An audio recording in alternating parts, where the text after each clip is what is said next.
Good morning. This is October the 10th, Tuesday, and it is 3:30 in the morning. I just woke up and thought I should make this video for you. I mean, for my students at the department.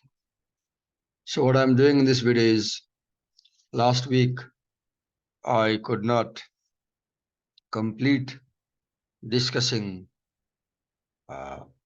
Chief Seattle's speech in class. And today I have another class. I have to move ahead with the course. So I decided to make this video for you because I cannot discuss this essay in the class. So let's begin with the question, where does rhetorical analysis begin? So we read that rhetorical analysis begins with an understanding of the situation.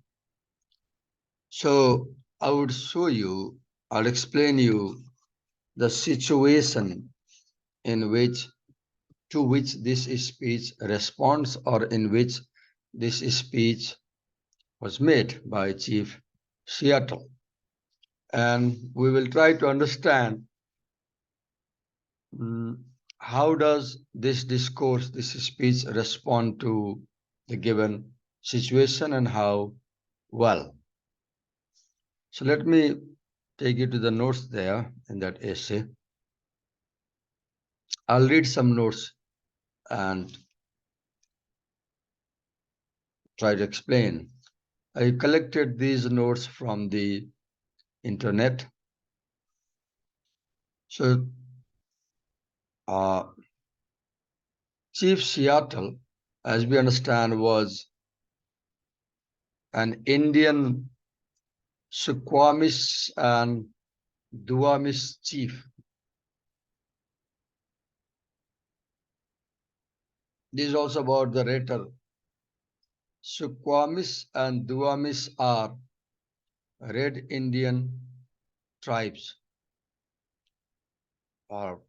and he was the chief of this tribe. He was a leading figure who pursued a path of accommodation to the white settlers. When you read that Chief Seattle pursued a path of accommodation to the white settlers, it creates ethical appeal, because we come to know that this gentleman had good intentions, because he wanted to follow a path of peace with the white settlers. And he had formed personal relationship with Doc Menard, whom he invited. He had invited, Chief Seattle had invited Doc Menard to live in the tribal village. And we read that Chief Seattle was an important part of the White Peace Treaties with the Northwest Coast Red Indians. And these treaties were a prelude to other treaties with US government. And Chief Seattle, as you can see here in the picture, this is the picture of the chief. You can see the tall body. Chief Seattle delivered this speech to Governor Stevens in 1854, according to the resources I got on the internet. Chief Seattle is believed to have delivered this speech to Governor Stevens. So Governor Stevens was his immediate audience, the person who was listening to his words right in front of him. And you can see this picture of Governor Stevens here. This is Governor Stevens, the white man. And this is Chief Seattle, the Red Indian tribesman. This is the rhetor. And this is the immediate audience or immediate addressee, immediate listener to whom he delivered the speech. There were many other people. So we also find that Chief Seattle, as a speaker, as a rhetor, was very famous for delivering eloquent speeches. He was very skilled at speaking. One could hear Chief Seattle from a long distance as well. He had good pitch and volume of voice. Chief Seattle, as a rhetor, he also had good body language, good non-verbal communication skill. He had the sense of staging when he spoke in front of people. And it is believed that when Chief Seattle made this famous speech, he might have put his hand on the governor's head who was listening to him. So, Governor Stevens is the immediate addressee, direct addressee, or in that context, a real addressee of this speech.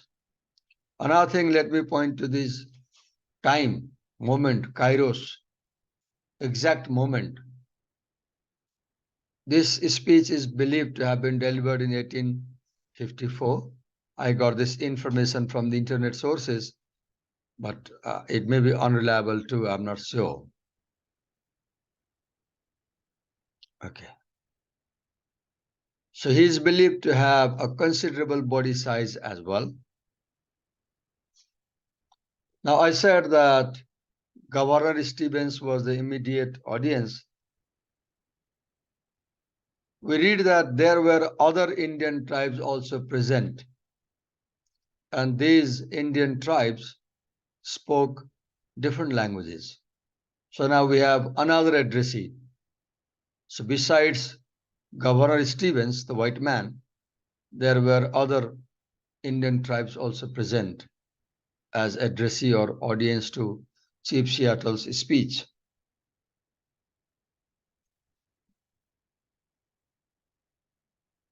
And we read that the governor also spoke there, not only Chief Seattle, right? Okay.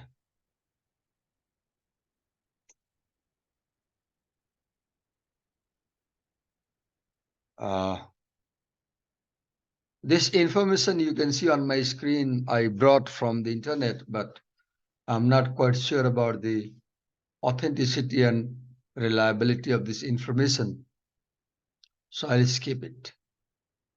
In the class last week, I happened to mention about this Chinook jargon, and it seems like I had made an error at that point in the class lecture.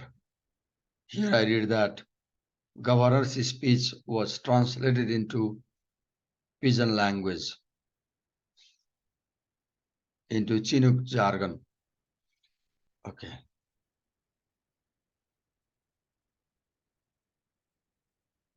So here we read about the circumstances of the development of this speech. There was another fellow also present when Chief Seattle delivered the speech. Another addressee, another audience was Dr. Henry Smith, who took notes of this speech. Okay. Then this speech was part of the autumn of 1887 article that Dr. Henry Smith wrote for Seattle Sunday Star, right? Almost 30 years after, 34 years after.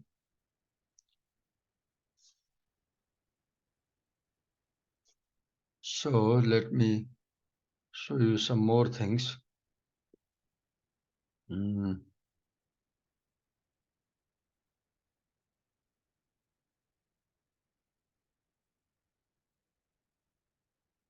I collected a lot of information from the internet, and not everything is useful to understand the essay.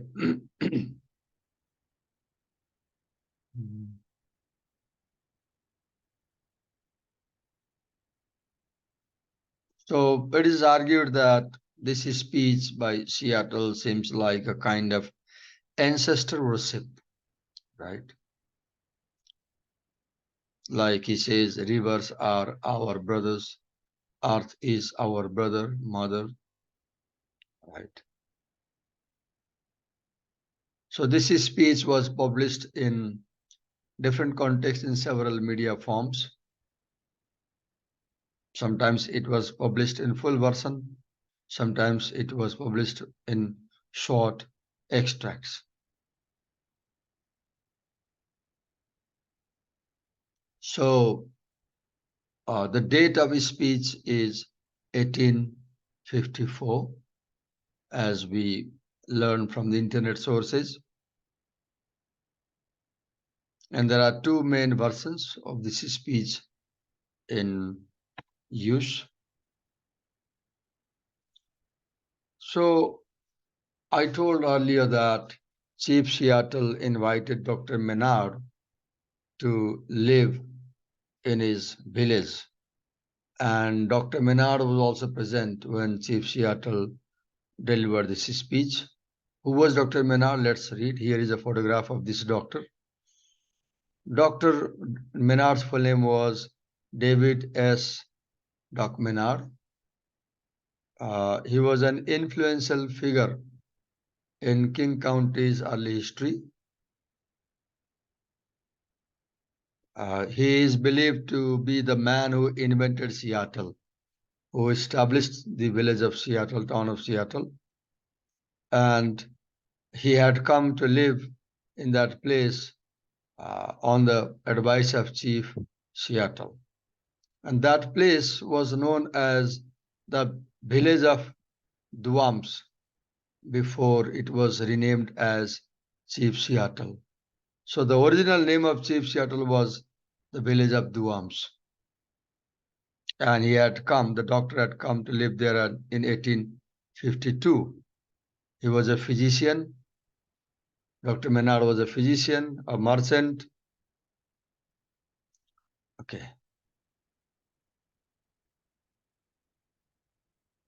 So later on, that village, Duams, was renamed as Seattle to honor Chief Seattle, right? Okay. There were classes with more conservative and settlers, and there was some also problem in the relationship between Dr. Menard and villagers. And he left. Menard left the village because he lost confidence in the village after the Indian Wars of 1856.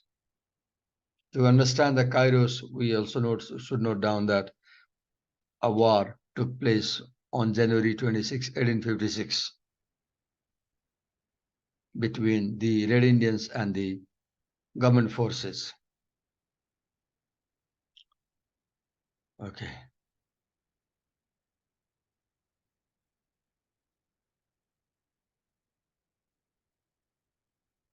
We read that Menard remained in that area up to 1873. So this city of Seattle is near Washington State.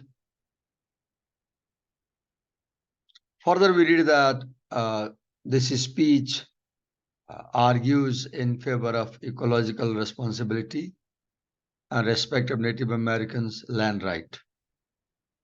Land right is the central issue in this speech, because when we talk about situation, American government had requested the tribesmen to sell their land, because the government had plans to develop the land. But people, the land belonged to their existence. They were not willing to sell the land. This was so central issue, central question, exigence problem was the question of land. Okay.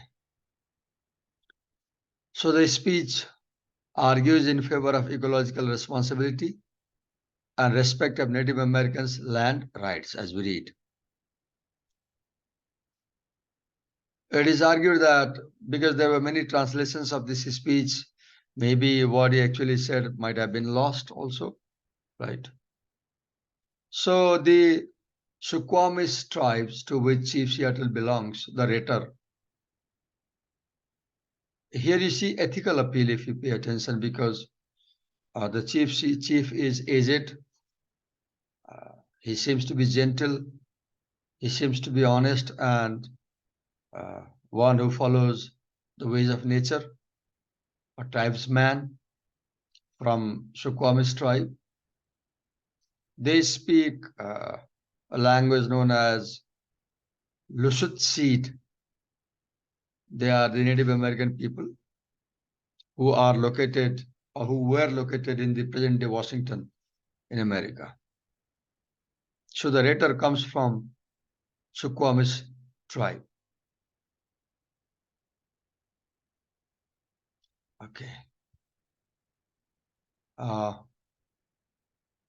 They are southern coast Salish people, today known as Suquamish tribe. These tribes were the people who signed the 1855 Treaty of Point Elliott. Elliott was the then president, American president. There may be some mistake in this information because I got it from internet. So please use my information with discretion. Check and verify yourself. Okay. So Chief Seattle signed the Point Elliott Treaty on behalf of his both tribes. Now we read here. Here is we have this information, useful information. Let's focus on this information.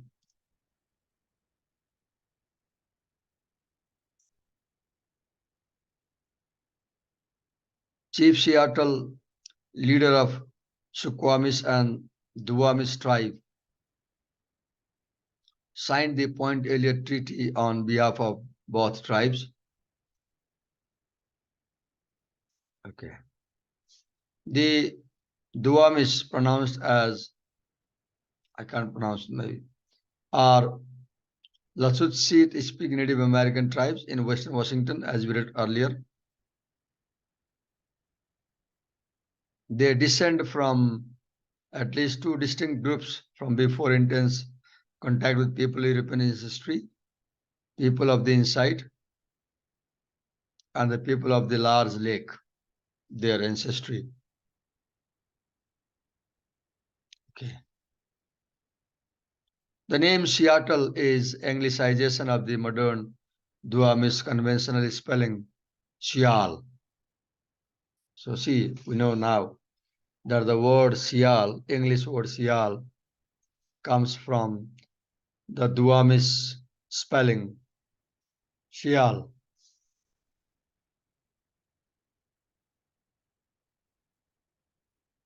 Okay.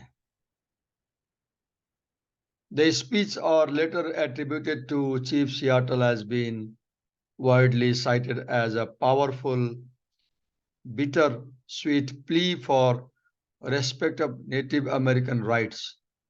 He begins by saying that the white man does not understand our ways, native ways. What are the native ways? The environmental values, protection of environment. Also understand that this speech has doubtful authenticity. We don't know whether Chief Seattle actually delivered these words.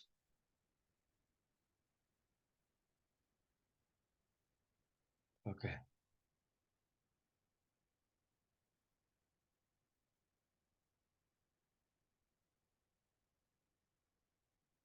So we read that there are almost 86 versions of this speech, right? So we have a new kind of discussion about the authenticity. This version that we are reading in our course, we got it from this book. Let me show you one book.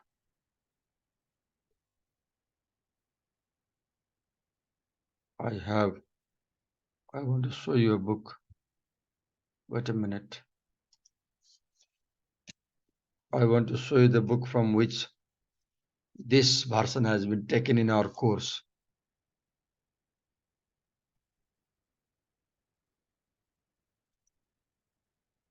Oh, let me open the file. Here it is. Let me share.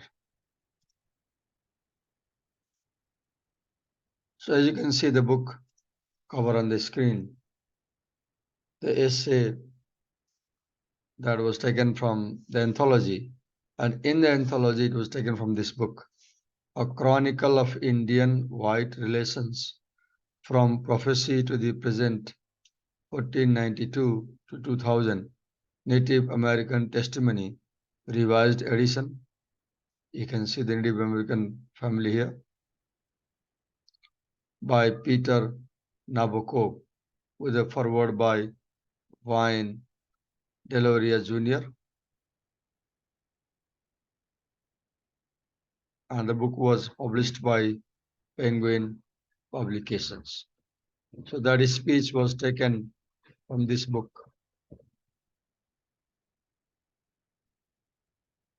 Okay. Now let's begin reading the essay and understand it. Before that, let me focus on something here. When we do a rhetorical analysis, we focus on the features of the text that stand out or make a piece intriguing or problematic. Besides that, let me focus on some more notes here. So I was trying to make you understand the situation. So the issue is land ownership issue. And I said the American government had written a letter to the tribesmen requesting tribesmen to sell their land. And tribesmen were not willing to sell the land, and there was a clash between government forces and the tribes people. But later on, they agreed to sell the land. And the occasion was the signing of the treaty between the tribesmen and the American government, peace treaty. And on that occasion, uh, as a representative of the government, local governor Stevens was present there. And from the side of tribesmen, many tribesmen from other tribes had come there. There must have been, we can guess, a large crowd of both Red Indians as well as the white people in front of whom Chief Seattle must have delivered this speech, the situation. So, Kairos, I told you the political situation, the cultural situation, the difficult relations between the European white settlers and the native Red Indian people uh, in the 1850s. This speech was delivered in 1854. Just a minute, let me check. Mm, It was delivered, just a minute. 1 second, let me clarify.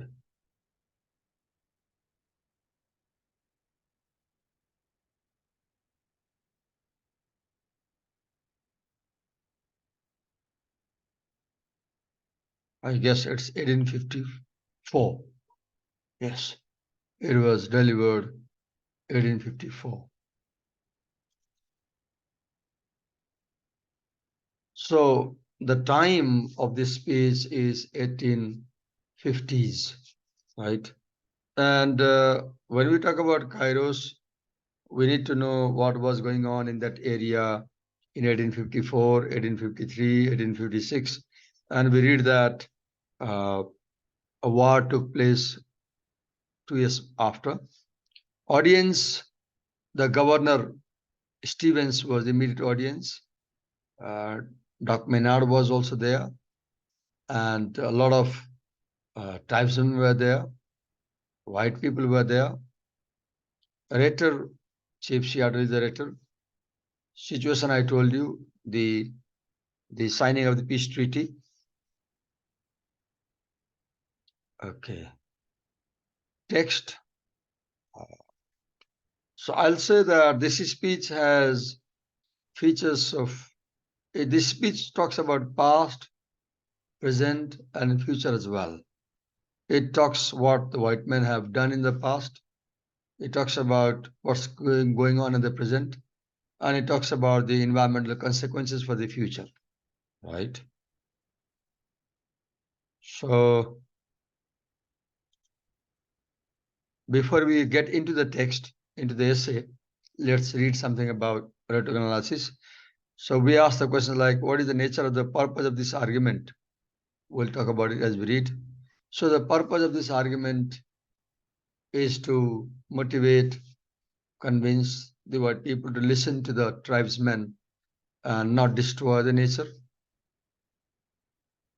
Audience, uh, Governor Stevens' immediate audience.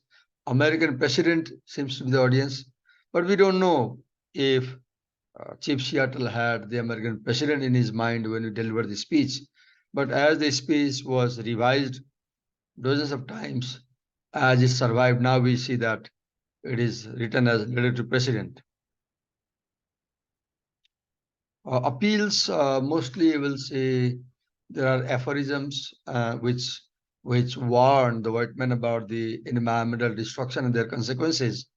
So it makes emotional appeal mostly because we read that the people are going to lose their land.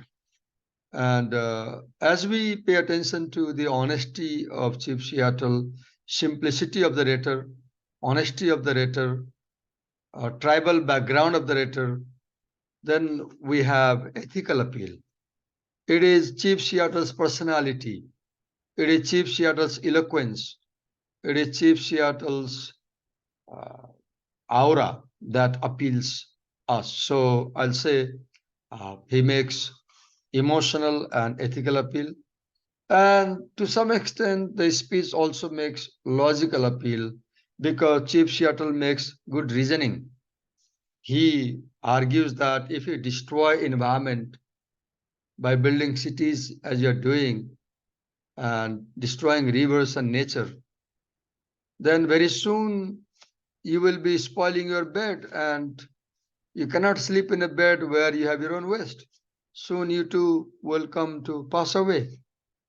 This is a logical reasoning that if you destroy environment, ultimately not only us, you also will die. So I'll say that it prominently makes emotional appeal, and then it also makes ethical appeal from writer's personality and background, tribal background, and it makes logical appeal also by arguing, reasoning that environmental destruction will lead to the end of the people. All right. Okay. Genre, this is a speech, as we know. Who is making this speech? Chief Seattle. Trustworthy, yes, he seems to be trustworthy. He seems to have honest personality, right? Any misinformation?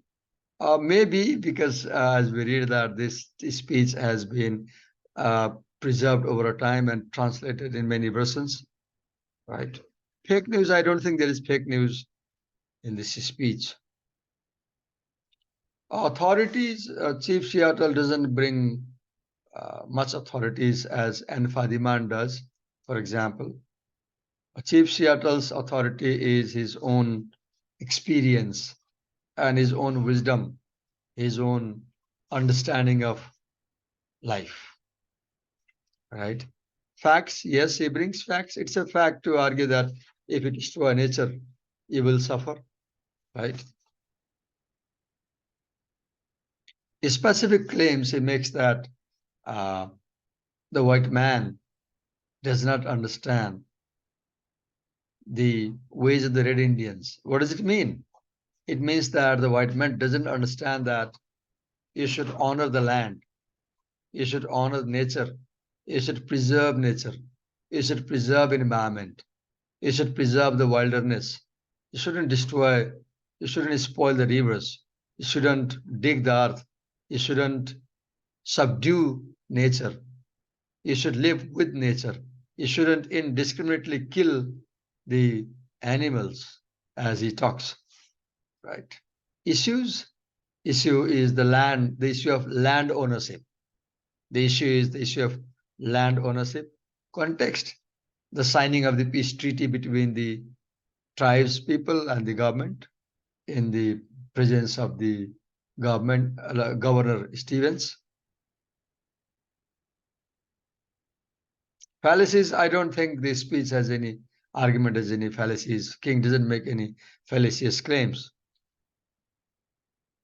So language, we read this in English, but I don't know what was the kind of language in which originally the chief delivered. I don't think chief knew English as we do. And I don't know what language these tribes people spoke, but we are sure that these tribal people must have their own, have had their own language, right? Style, the speech uses simple words. The words are simple, diction is simple, the sentence structures are simple. He brings simple examples. Okay, now let's get into the essay.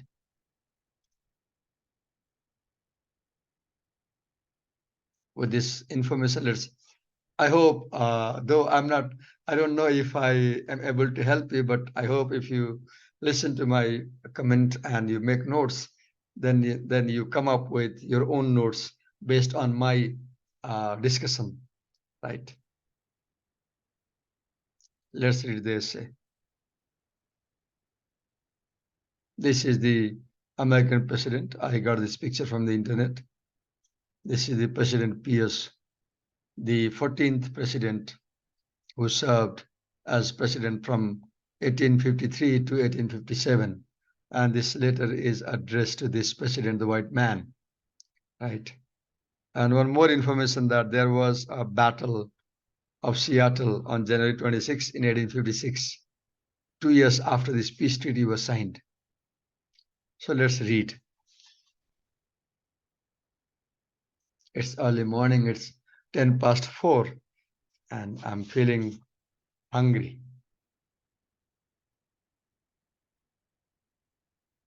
Sorry for this laziness. Let's read. We, so now this is rhetor. And what's important is that the chief doesn't use the word I. It's very remarkable. When you use I, then you focus on the individuality. And when you use we, you focus on the community. So when Chief Seattle uses the address term as we, and it encompasses the whole people there, the tribesmen, the community. So this rhetor is arguing that he is representing his community. And when the rhetor uses the term we, he gains ethical appeal because we trust him. He is not speaking for himself. He is speaking for his people. See, rhetor. We know that the white man, now we have the audience, not immediate audience, or maybe immediate audience, because we guess that when chief was speaking right in front of him on the ground, there must have been a number of white people who had gathered there to witness the signing of the treaty. We know that the white man, audience addressee, and the term white man at large addresses the European settlers, does not understand our ways. This is the thesis of this speech in a sense. This is the central claim of this speech. And throughout the couple of these 5-6 paragraphs, the Chief Seattle proves this statement that the white men don't understand the ways of the Red Indians. And what do we mean by ways? Ways means the lifestyle, the values, the environmental values. The white man does not understand the environmental values of the Red Indians. The white man doesn't understand that it's by protecting the environment that we can live. What the white man knows is subduing nature, controlling nature, destroying nature, treating nature as animal. So this is the major claim. In rhetorical analysis, you must understand the argument first. If you don't understand the argument, you can't make rhetorical analysis. Because the heart of rhetorical analysis is evaluating the argument, judging the argument, how fittingly the argument responds to the situation. So the white people have forced the Red Indians to sign the treaty and sell their land, give their land to the government. And here in this context, the chief makes a claim that you people who are forcing us to sell our land to you, who are separating us from our land, our existence, you don't understand our ways. This is a big claim. This is a big charge that chief is making. So the major claim, major argument. One portion of the land is the same to him as the next. Now, as you have this major claim, the first sentence, the white man doesn't understand our ways. You will see other claims to support this claim as reason. In argument, you have claim, then you have reasons. One portion of the land is the same to him, he means the white man, as the next. For means because. He is a stranger. The chief interestingly calls the white man as a stranger. A metaphor, it looks like a metaphor of a stranger who comes in the night and takes from the land whatever he needs. Look, metaphorically or in an implied way, the chief is accusing the white men of stealing the natives' resources, looting native resources.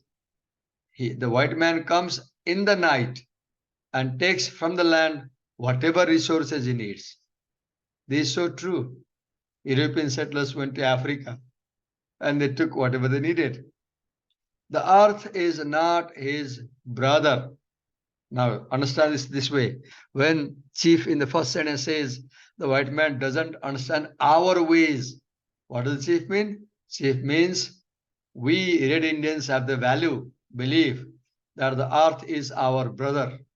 But the white man has the value that the earth is an enemy to control, subdue, defeat. See the difference between. So the Red Indians have environmental values, which the white men do not seem to have. The earth is not his brother.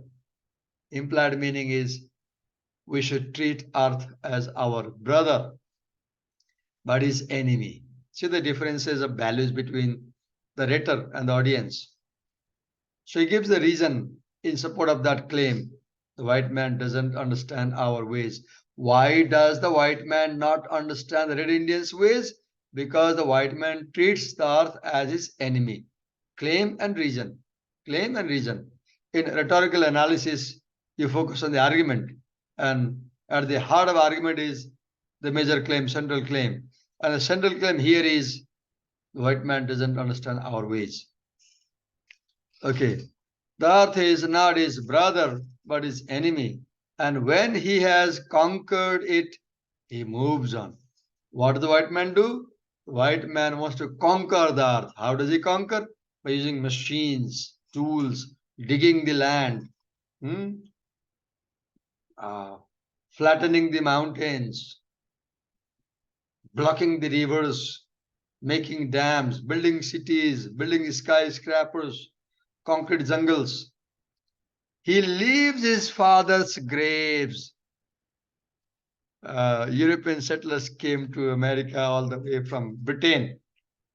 That's the meaning. He leaves his father's grave. So their father's graves are in Britain, Great Britain.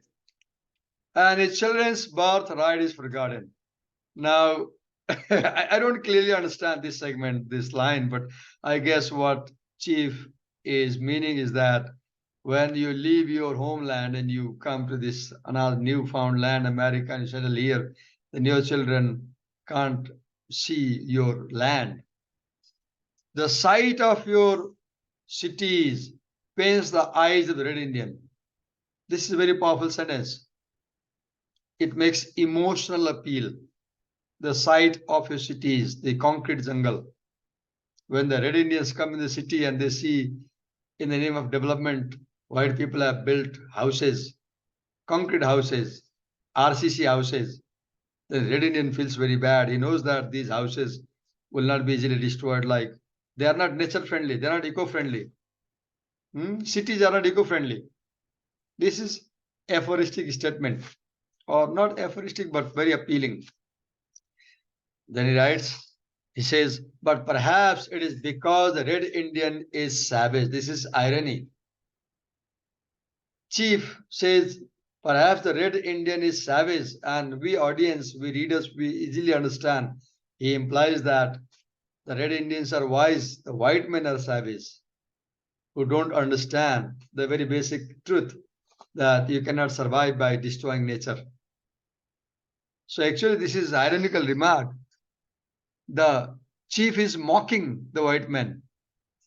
Chief is making acidic satire to the white man. So the rhetorical strategy used here is irony, satire, mockery of the white man. Irony is when you say one thing and mean the opposite. He says the Red Indian is savage, and he implies the white man is savage and does not understand what? That you can't survive by destroying nature, taking land and building cities on them. So here is my note. I won't read the notes. You can pause my video and read the notes. I'll focus on rhetorical concepts in this paragraph like rhetor, audience, addressee, major claim or argument, reason, theme, land ownership, irony. So I showed you from the paragraph these strategies, these concepts. Let's move to paragraph 2. There is no quiet place in the white man's cities. The chief, I don't know if he really spoke these sentences or white people themselves edited and made these sentences. So the problem with this speech is that the authenticity of the sentences, these expressions is doubtful. There is no quiet place in the white man's cities. And as I read this line, if you heard me on the recording, just outside my window, early milk carrying truck was passing and I was disturbed. Cities have no peace really. Truly, how truly he says. There is no quiet place in the white man's. Yeah. Did you hear the bus vehicle passing? There is no quiet place in the white man's cities. This is a claim which supports the first claim that the white man doesn't understand our ways. The Red Indians live in huts made of grass, let's say. They don't make RCC buildings, concrete buildings. But the white man makes concrete buildings which are not environment friendly. So Red Indians' life is environmental friendly, environment friendly. White man's life is harmful to environment. So this claim, there is no quiet place in the white man's city, supports the major claim that the white man doesn't understand that we should protect nature. No place to hear the leaves of spring or rustle of insects' wings. Look, when you come to city, what you hear is this sound, engine. Look,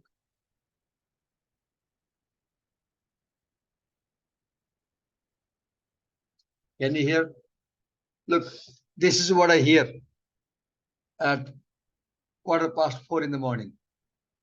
No rustle of the leaves, no insects' wings, no bird song early morning. City. I'm making this video at Tarkeshwar Nagar Palika, Manamaiju, by the roadside.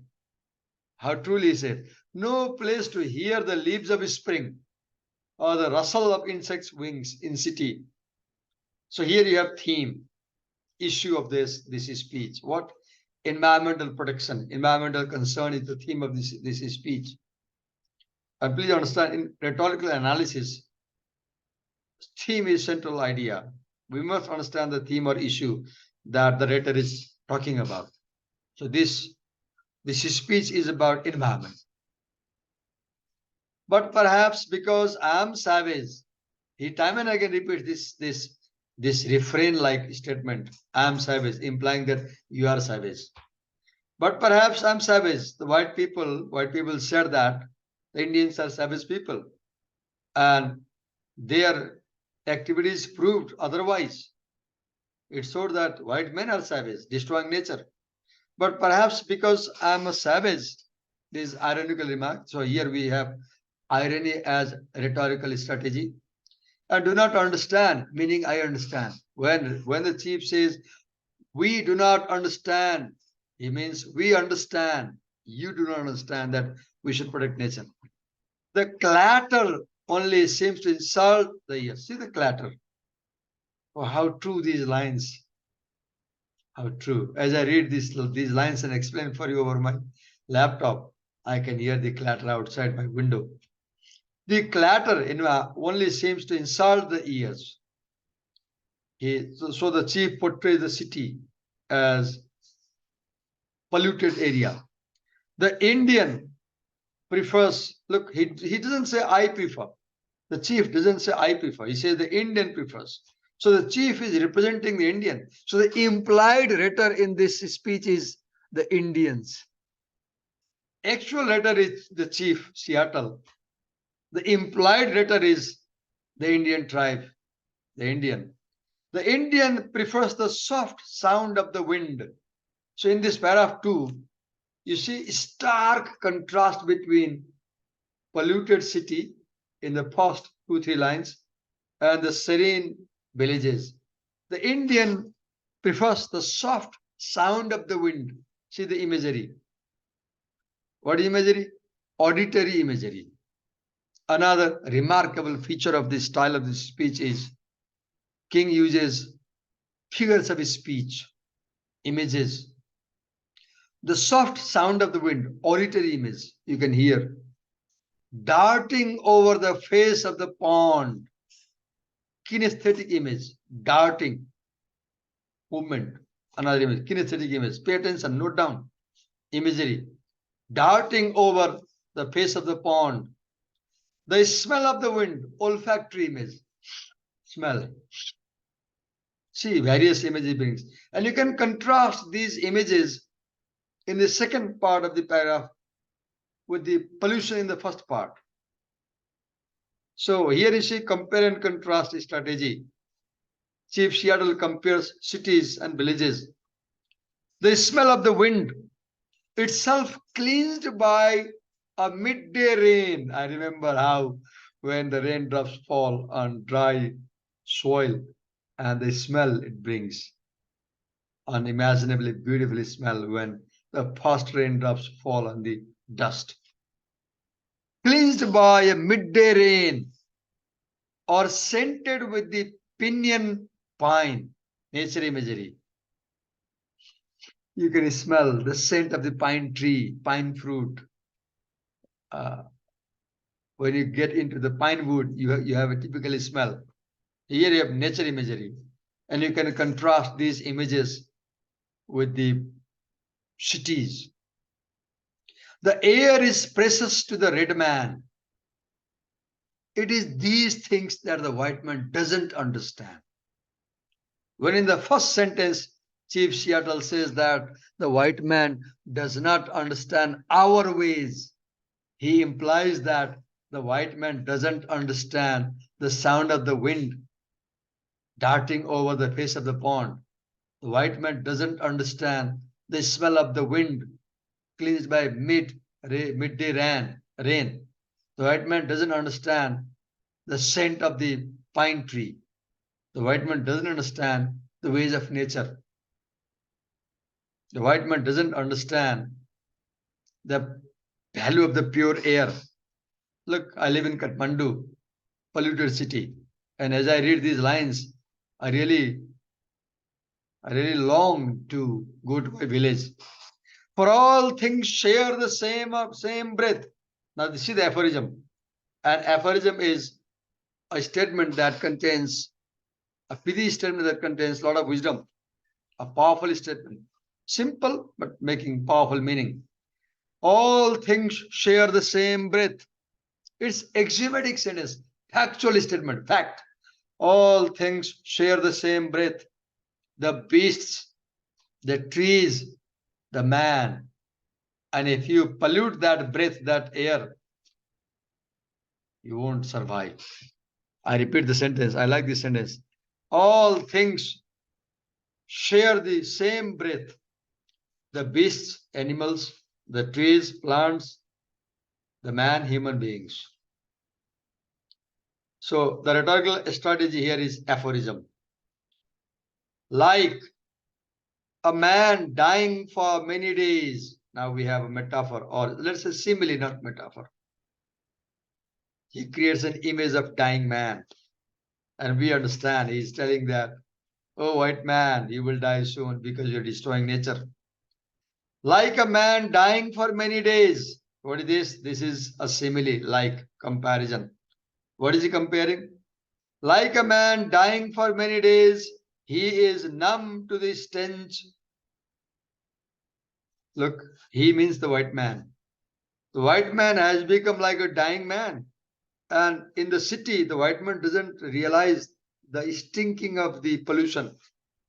So in this line, you have the theme of environmentalism, because that is the theme of the chapter in your course. If you read, please open the syllabus and read the title of Unit 2, People, Places and Environment. People, Places and Environment. So the theme of this speech is environment. Stench is strong and unpleasant smell. So you have olfactory image here, right? Olfactory was to smell. So we read that cities have no quiet. Now let's, what I've done in this, you can pause my video and read. I've summarized every paragraph in a single sentence. This is what I do as I read. To make sure I understand, I summarize the main idea in a single sentence.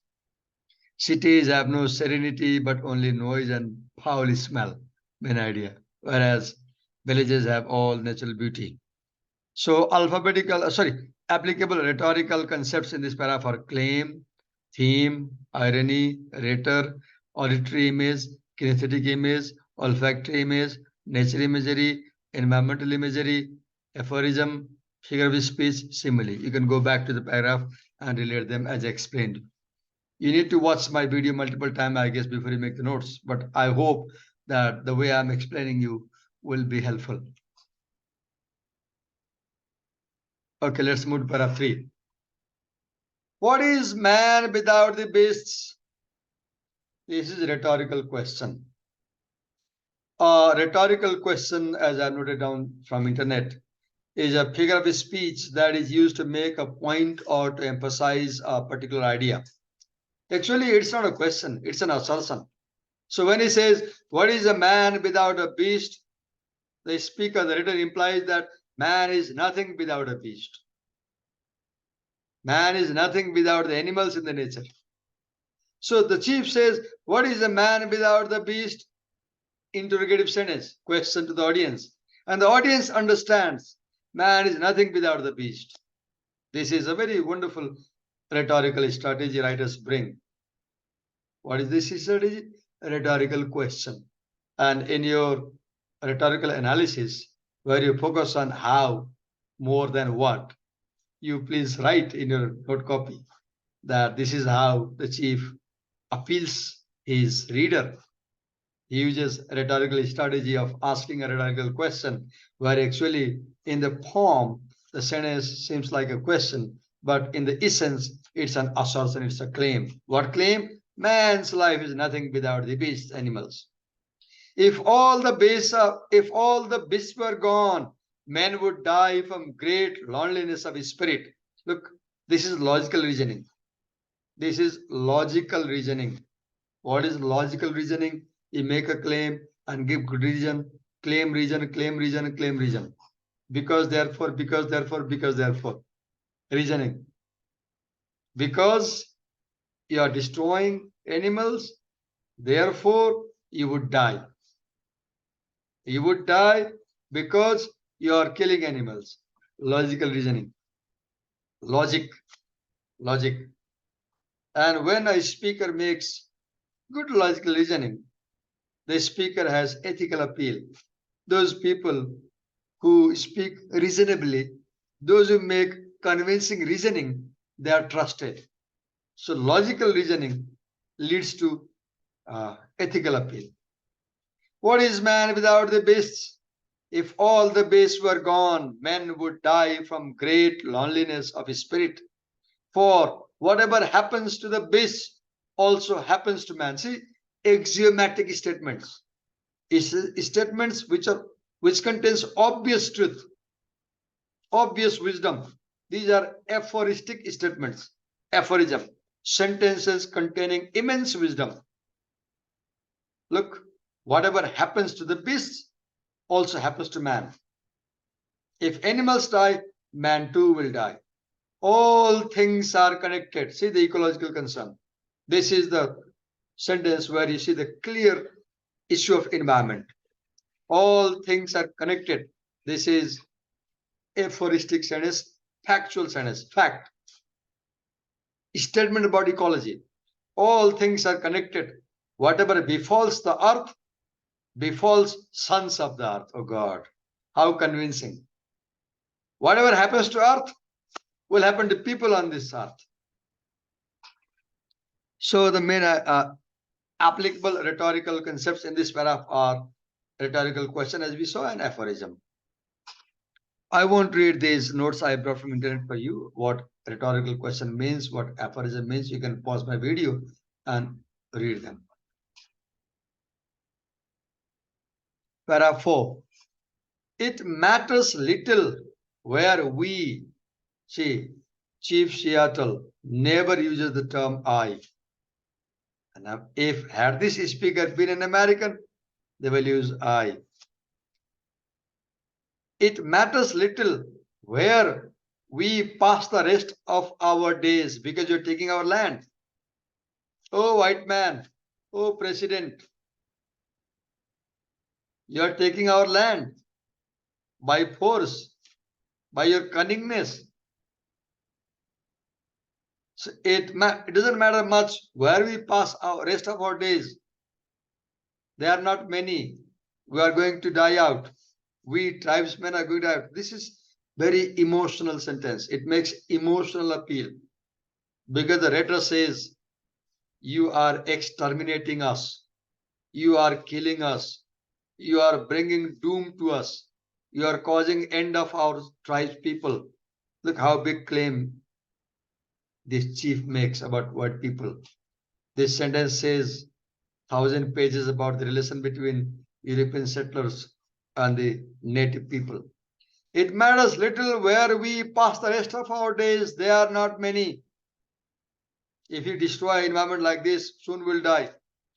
A few more hours we might live, a few more winters, and none of the children of the great tribes. Look, the rhetor is aware about the greatness of his people. He has this feeling of self-respect. None of the children of the great tribes, speakers tribes, that once lived on this earth, once lived, implying that they are dying out, or that roamed in small bands, roamed in small bands like routes, not building cities, in the woods, will be left to mourn the graves of a people once as powerful unhopeful as yours. Look, the rhetor says, "Oh, President, oh, white man, we too were as powerful as you are today once because you came to America, our land, and you destroyed us." So this paragraph makes very strong emotional appeal as we read. We feel heavy in the heart as we read these lines. See the power of his speech this man makes, the eloquence of his speech. This is the power of his speech because your words make immediate effect on the audience. So the rhetorical concepts in this paragraph are rhetor. We have the rhetor, and here we see his what is emotional appeal. Rhetorical strategy. He gives a warning. So the rhetorical strategy in this paragraph is warning. He says that we'll die, and when we die, you too will die. Emotional appeal and logical appeal. How logical appeal? If you destroy nature, you will also be destroyed. Paragraph 5. The whites too shall pass. In paragraph 4, he says, soon we will pass, we'll die away. And then he says in paragraph 5, the whites too shall pass, perhaps sooner than other tribes. Oh, what a warning. He says, hey, white man, you will die before we die because your ways are harmful to environment. The whites too shall pass perhaps sooner than other. The warning. Continue to contaminate your bed and you will one night suffocate in your own waste. Logical appeal. Very strong reasoning for environmental conservation. Hey, white man, if you continue to contaminate your bed, metaphor. Here, bed does not mean literal bed. Here, bed means the place where you live, your land, your villages, cities, towns. So, bed is metaphor. Here, the rhetorical strategy is use of metaphor.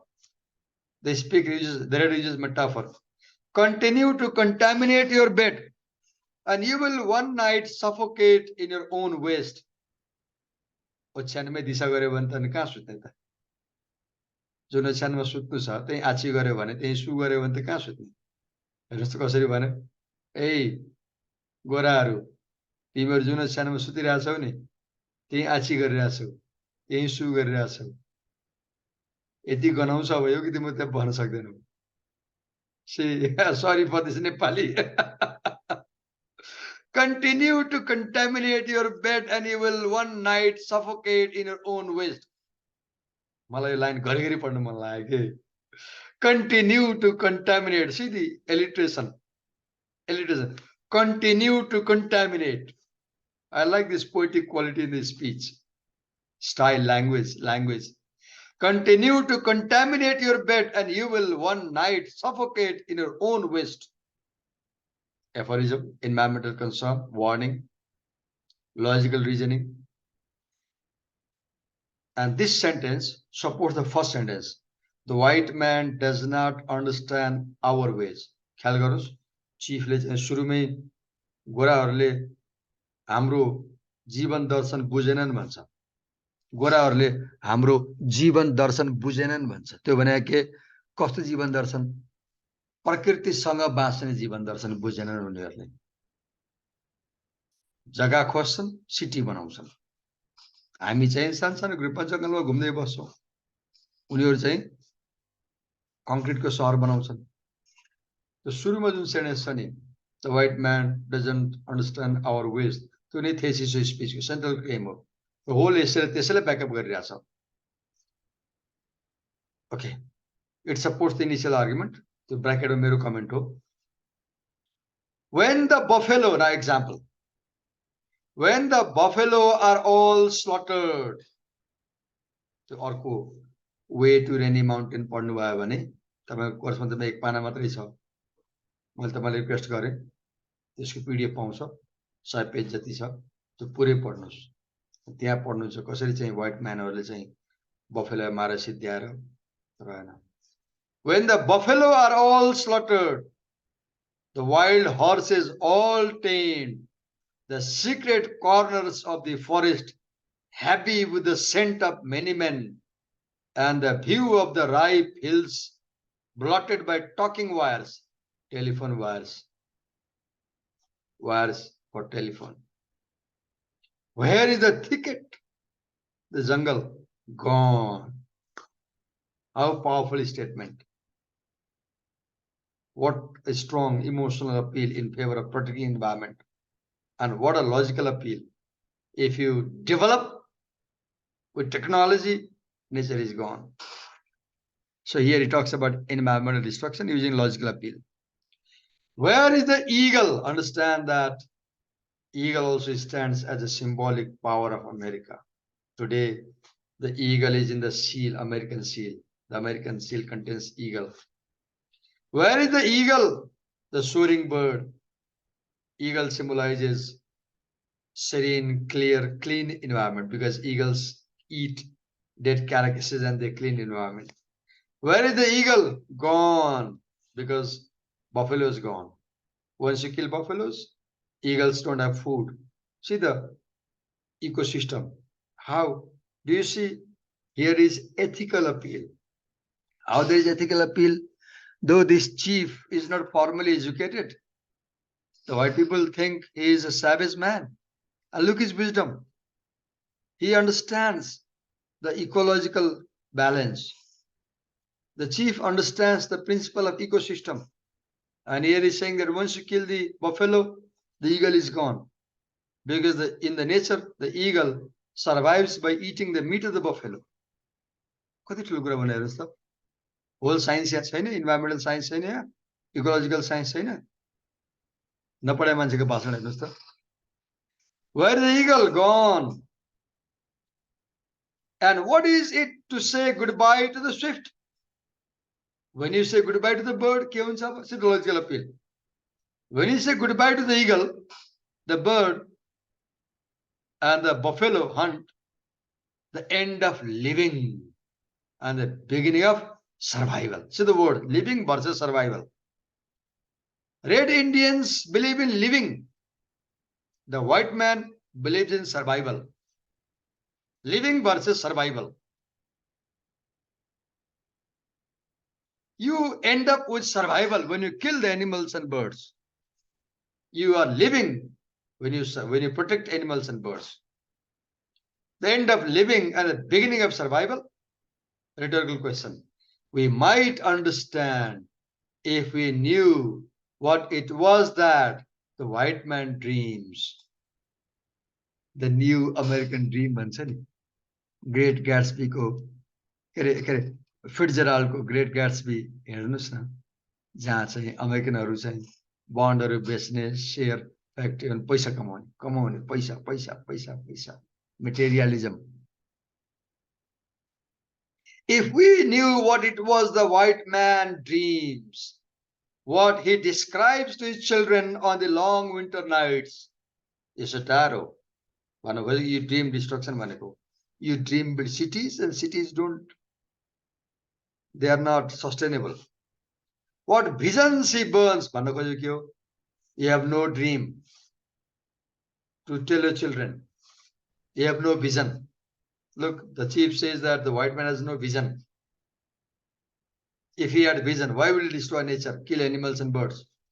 What visions he burns into their minds, so they will wish for tomorrow. The white man has no hope for tomorrow. The white man has no tomorrow because his ways of life are not sustainable. The white man's lifestyle is not sustainable lifestyle. But we are savages, irony. The white man's dreams are hidden from us. They are not hidden. We understand. Satire. This is satire. This is irony. Okay.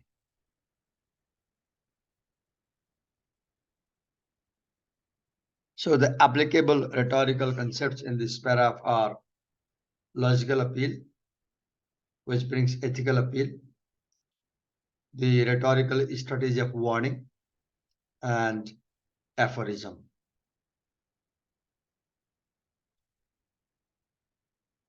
Okay. So I explained you this brief speech and I went to minutely paraphrase and entered into the text. But please understand that rhetorical strategy is getting outside the text. When you make rhetorical strategy, you first get into the text and understand what is in the text, the content, and then you come out of the text and relate the text with the situation, occasion, kairos, the times, what was happening in America in 1850s, the wars between the government forces and the tribesmen, the European settlers, how they were intruding into the natives' lives, how they were destroying nature, and how there was a conflict between the native Red Indians and the European settlers. The occasion. Okay. Let's focus on questions here. Let's understand them. Chief Seattle repeatedly refers to the red man as savage, who does not understand. Yet, in the course of this letter, he gives evidence of great deal of understanding. What is the purpose of such ironic comments and apparently self-disparaging remark? When Chief makes self-mockery, when he disparages himself, he is implying a heavy criticism of the white man. Irony is a tool that writers use to achieve their meaning.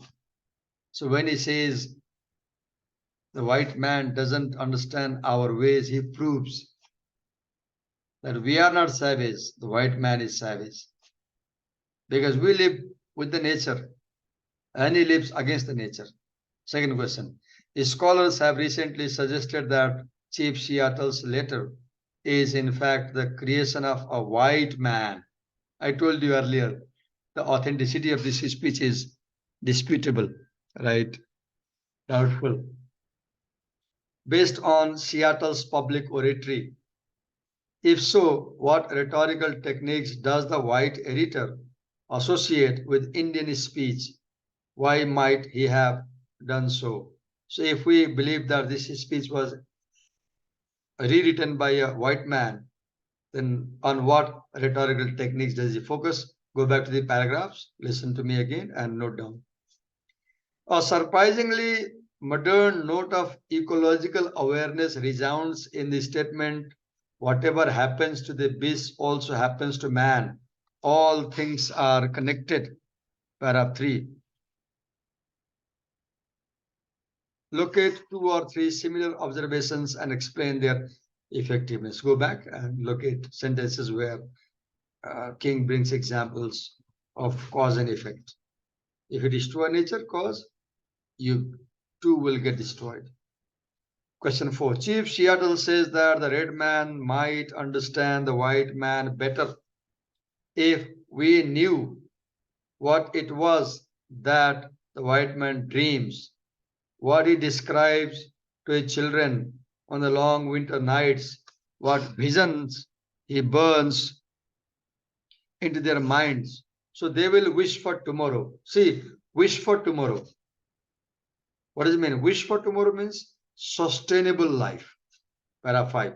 Write a short essay explaining either straightforwardly or ironically how the white man might reply if you prefer. Write the reply yourself. Wonderful exercise. So, dear students, pause the video, take your pen, open the copy. Imagine you are the white man and Chief wrote this letter to you where he's saying, hello, what dream do you have for tomorrow? So, write essay like this. What I wish for tomorrow. Here is assignment. Please write 1 page, 3, 4 paragraphs on the topic what I wish for tomorrow. And write what kind of life you want to have, what kind of future you want to have, and focus on environmental sustainability in your writing and submit it to me.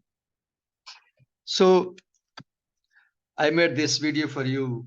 It's 10 minutes to 5. Thank you for watching me. I spent early morning doing something for you, the students.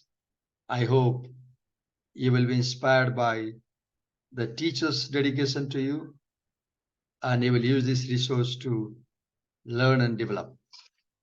Though it's not a good idea for a teacher to help you too much, but as I see that you are quite underprepared students and you have difficulty, I decided to make this support material for you.